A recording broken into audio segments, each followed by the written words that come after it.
Friends, glad to see you. Today we're going to talk about kitchens. I'm going to give you some tips and they're going to be quite unique. I think you'll definitely find something useful in this episode about how to set up your kitchen. So let's get started. Pay close attention. First tip. Right now, kitchens without upper cabinets are very popular. When we don't install upper cabinets, it creates more space and the kitchen doesn't look like a typical kitchen. Plus, it feels more spacious. But the question arises, where do we put the dish rack? Usually the dish rack is placed above the sink for convenience. And where do we hide additional storage spaces? But if you move the lower cabinets a bit forward, then, for instance, by about 20 centimeters, you'll get extra space above that can be used for an integrated dish rack. That is, you place there the plates, for example, right after washing, when they are still wet, directly behind the sink, where there's a drainage system. The water drains into the system, which helps the dishes dry better and prevents any bad smells from stagnant water. Another trick, if you move the cabinets forward, you can use part of the backsplash for storage. You can hide grains, bottles of all kinds, and various kitchen items there. Everything can be placed behind a sliding panel located behind the backsplash. It's very convenient to use pull-out sections in the lower drawers, for instance, to store dishes. And it's really convenient, when you have the sink on one side, you need to arrange the dishwasher so that it's convenient to transfer items from one place to another. So the lower cabinets can also be used for storing dishes. Next point, when we make corner kitchens, like a wall, that is, one wall goes from floor to ceiling, with a built-in fridge, oven, and everything else. But the question arises, how do we use that corner? There are two options here. The first option is to give that corner to the room behind the wall, like the hallway, and make part of a closet there with easy access. The second option is to have tall cabinets, and behind them, continue the countertop, creating an alcove where you can place, for example, the sink, and arrange the space so that the sink isn't visible from the living room, avoiding direct view. This way, if there's a mess, it won't be noticeable from the living room. Use this trick. And the third option is to create an alcove in that part. In this alcove, you can place dishes, for example, a kettle, so it's not visible. You can place various appliances there. And there are two options. You can choose to leave it open, which makes it very easy to access. By the way, you can also place a dish rack there for easy access. Or you can make it closed, where you open the cabinet and have a coffee machine and kettle inside. Just don't forget to install outlets there, as it's convenient to store appliances.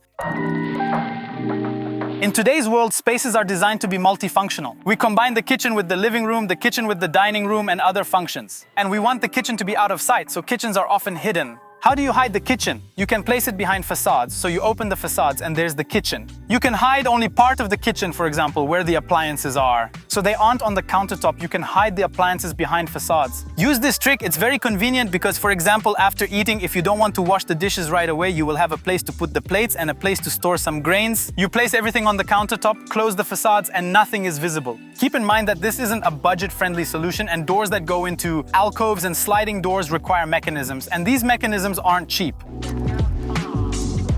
It really annoys me when there's clutter in the kitchen, like all those sponges lying around and the dish soap bottle just sitting on the counter. All of this really irritates me, it's such visual noise. To avoid this, I made this white shelf where you can store all the sponges. You can also put paper towels there, regular towels too. Everything you can imagine that usually lies on the countertop can be stored on this shelf. And to avoid having the dish soap bottle right on the counter, you can install a dispenser like this. You insert the bottle and the liquid soap, just press and there you go. See, it pours and drips. By the way, friends, another very interesting and convenient life hack for the sink. First, use these pull-out things to easily rinse the entire sink. To pour water all over it. And I also have a garbage disposal here. You can peel potatoes, carrots, throw banana peels in, and just press this button, and it grinds everything up. A very important point, when installing a garbage disposal, you need to understand that it requires space, it takes up quite a bit of room, so fitting a full-size trash can will be difficult. Continuing with my talk about visual noise, plan storage spaces for essential items. For example, where will you store vegetables? Where will you store spices? Where will you store pot lids? You can make a special shelf for lids, vertical storage for pans, or special storage for baking sheets. Think about where your towel rack will be, where the towels and tablecloths will be stored. And of course, if you have kids, where will you store phones and school supplies? You can also make storage for these items in the kitchen. The next point is to plan the placement and shape of the lights. If you're making cabinets up to the ceiling, you need to ensure that where these cabinets open, there shouldn't be any light fixtures that would obstruct the facades. This is one of the most common mistakes made by novice designers and people doing their first renovation. Cabinets can hit the light fixtures, so keep this in mind. Now let's talk about the work triangle. It seems like an obvious thing, but I often see kitchens with standard mistakes. We have the sink, the stove, and the refrigerator. We move within this triangle when cooking. There should be at least 60 centimeters of space between the sink and the stove, so you can wash vegetables, cut something, and place it on the pan or in a pot. These distances must be maintained. Around the stove too, there should be at least 20 centimeters of space on one side and 20 centimeters on the other side. Why? When you're cooking, you're holding a pan. You need space from the wall to comfortably hold the pan. And of course, you need to understand, kitchens are designed based on the needs of the person living in the apartment. For instance, I don't cook much, so I have a very small kitchen. I don't have a lot of groceries at home, so I have a small fridge here. If someone cooks a lot, a white kitchen might not be suitable because it needs constant cleaning and must always be spotless. So friends, the size of your kitchen, the materials used, and the size of the appliances will vary based on your needs. 2-burner, 4-burner, 6-burner stove, or a large small fridge, or even 2 fridges. Speaking of fridges, there are built-in fridges like mine. I have a small fridge here. There are also tall built-in fridges and freestanding fridges. Generally, built-in fridges are smaller in size and internal volume compared to freestanding fridges. But freestanding fridges look like separate items and usually disrupt the kitchen's aesthetics. So if you have freestanding fridges, place them to the side of the kitchen as if they are separate items. By the way, you can also integrate this fridge into an alcove. But when making this alcove, you need to understand that a freestanding fridge is slightly larger than a built-in one, so you need to leave about 2 centimeters of space on the sides and top. And in depth, this fridge is usually about 70 centimeters. So you need to understand that the alcove will be a bit deeper than for a built-in fridge. There's another way to hide a freestanding fridge. You can hide it behind sliding facades like we did in one of our projects. We placed the fridge, made a sufficient alcove for it to be fully recessed, and installed a sliding door. When you're cooking and need the fridge, you slide the door open, and when you need the living room, for instance, where you sit and see the fridge, yeah? You just close everything and it's all hidden. To avoid problems with opening the fridge door, you need to place the fridge not too close to the wall or the kitchen corner. You need at least 7 to 10 centimeters for the door to fully open. You can find this information about the required distance from the wall in the fridge's technical documentation. If you are building in a fridge, there are air intakes. If you are placing a freestanding fridge, there will be a small alcove. This way, your fridge door will open fully without issues. About transformer kitchens. I recently visited Hong Kong, and in Hong Kong, spaces are very small, so their kitchens are also small, but they want to use the kitchen as functionally as possible. So there are many transformer kitchens where you have additional countertops that can be pulled out from cabinets, providing either an extra dining table or an additional work surface for cutting and placing items. You can also use transformer kitchens. They significantly increase the usable space in small kitchens. And in general, it's cool, yeah, when something technological folds out, rises and hides, it looks great. But you need to understand, when you make a transformer kitchen, despite it being small and compact, it usually costs more due to all the pull-out mechanisms because they are expensive. Continuing with the topic of transformer kitchens, I recently visited an apartment where part of the kitchen could be pulled out on wheels and used as a freestanding island that can be placed anywhere. This island has wheels and you can lock them in place. Press the lock and the kitchen island is fixed, it won't move, very convenient to use. You have an island wherever you need it. This solution is suitable when you have panoramic windows and few walls to place the kitchen, but you want a larger kitchen. In this case, they made an island that sits in front of the panoramic window, which can be moved to access the balcony door and radiators. Plus, this is a very functional solution because you can rearrange and set up your kitchen according to your needs at any time. Continuing with the topic of islands. Firstly, if you're making a freestanding island, you need to ensure there's enough space between the lower kitchen cabinets and the island itself. There should be at least 90 centimeters from the countertop to the island, ideally 120 centimeters, so you have enough room to stand and, for example, use pull-out drawers. Let's imagine we have an island here. You need space to stand and reach something from it. So when making an island, at least 90 centimeters, preferably 120, in areas where doors open. By the way, you can lighten your kitchen with a floating island by making a small step around the perimeter of the island, adding lighting, and when the light is on, it looks like the island is floating. Plus, this is a very functional solution that you can use not only on the island, but also on the lower bases of a regular kitchen. You can make a step. This step is perfect for a robot vacuum to easily access and clean the entire area. And the second point, yeah, you need some space. Yeah, so when you stand, your feet can go under here. So it's comfortable for you. Therefore, a very functional solution. Use it, install floating bases, and ensure there's enough space for a robot vacuum to move through. By the way, to further lighten the kitchen, in one of our projects, we designed an apartment in a skyscraper and made a floating table. We have a large wooden slab countertop on glass legs, making it look like this giant heavy countertop is levitating above the floor. It looks very cool, especially when sunlight passes through the glass, creating stunning reflections on the floor. So friends, if you want to create a beautiful, interesting, modern interior with various features, not just set up your kitchen, but everything, contact our studio and we'll create a unique project that reflects your character and soul. For example, this apartment in Bali style, because the client loves Bali, travels often, and has his own tropical corner in the metropolis. The link to our company's services is in the description. Check it out. Now let's talk about built-in appliances. Very often the microwave is combined with the oven. Now there are models that pair well together. Recently I was in Hong Kong and they also combine a steamer with the microwave and oven. A panel slides out, you insert special water liquid into it, and you get 3 appliances in one. For small kitchens, narrow wine cabinets are very useful. For example, you like wine but aren't a huge enthusiast to buy a large wine cabinet. There are 15-centimeter wide wine cabinets for 5 bottles. The same goes for dishwashers. I recently visited Germany and found amazingly functional apartments with a small built-in dishwasher. You could put in a pot, plates, wash all the dishes, and it didn't take up much space. A dishwasher doesn't have to be full height. It can be a half-size one. Of course, you can't wash a lot of dishes in it, and it's suitable for people who don't cook much, but still, you can have a fully functional dishwasher. By the way, if you already have a kitchen, there are freestanding dishwashers that sit on the countertop and can be connected to the faucet. But you need to understand, if you buy such a dishwasher, it will always be on the countertop because it's inconvenient to keep moving it. So I recommend planning for a dishwasher in advance.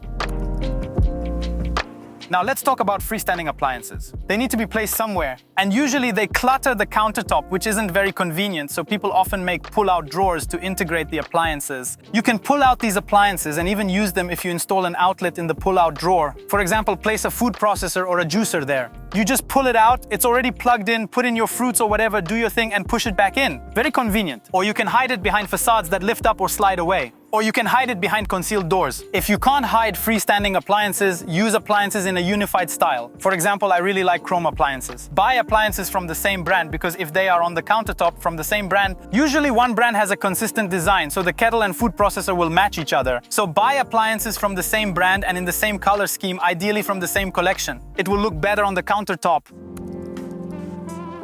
The height of built-in appliances. If you cook a lot, it's convenient to place appliances at chest level. Not like mine, I don't cook much. It's better to align it with the countertop level so the bottom of the oven starts at the countertop level. Why is this done? To create a visually pleasing line and avoid visual clutter. But how do you align 2 appliances of different heights? For example, a microwave which is shorter and an oven which is taller. How do you make it look seamless and beautiful without any steps? The lower part under the microwave, this difference can be made from the same glass as the microwave, making it look like a single unit. And in this pull-out drawer, you can place, for instance, the microwave cover. Or if you're combining a coffee machine and an oven of different heights, you can make a pull-out shelf, where a pull-out drawer to store cups or something useful for the coffee machine.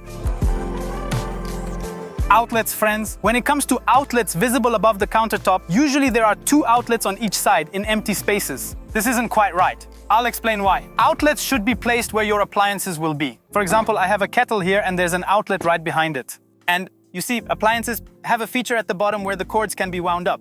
You can wind it up minimally, place the kettle here, and the cord won't be visible behind the kettle. Another option when placing outlets. We often hide outlets so they aren't visible. For example, we make them the same color as the backsplash. There are also outlets installed on islands with various pull-out systems or a panel that lifts where you insert the appliance plugs and then cover the panel back, hiding the outlets. Speaking of built-in appliance outlets, a common mistake is placing the outlet behind the appliance itself. Outlets should be placed below, in these bases, so it's easy to remove the bottom panel and access it to plug in, for example, the stove.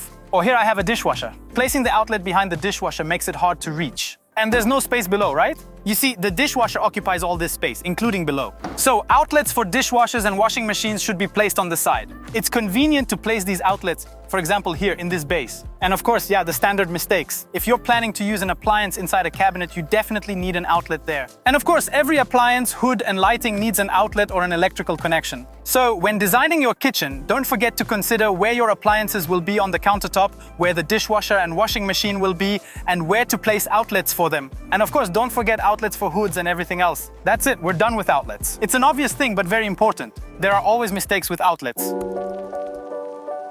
Now let's talk about countertop height. It seems like an obvious thing, but many people don't make the countertop height suitable for their height. A tall person needs a higher countertop, a shorter person needs a lower one. I'll show a table here to help you understand which countertop height is most comfortable for different heights. And you take an average. If you have 2 people of different heights in the apartment, the countertop should be made to suit the person who spends more time cooking. Or you can make it an average height between the 2, so it's not too low for one person and not too high for the other.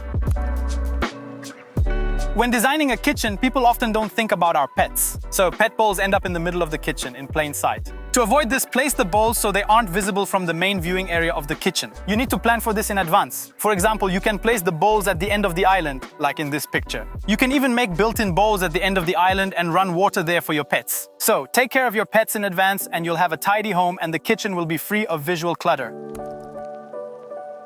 Now let's talk about trash. I recently saw an interesting solution. It's very convenient to have a small trash bin built right into the countertop, so there's an opening where you can sweep crumbs when you're cutting something. This bin is covered with a special lid which opens. When you're cooking, you throw things in there, then you take this bin and empty it into the main trash bin, so you don't have to bend down and open the main bin every time. It's right on the countertop, a very convenient feature. We recently finished a project in a skyscraper. The guy had a high-tech trash system divided into several sections for plastic, glass, paper, and general waste. And actually, yeah, such things, obviously it helps the environment by sorting waste, making it easier to recycle. But what's the cool part? It reflects the mindset of the person living there, their values. If you want to show guests and set a good example for your family, you can create such separate trash bins. It shapes people's thoughts about the importance of preserving nature, yeah? The more people think about this, the better and cleaner our world will be.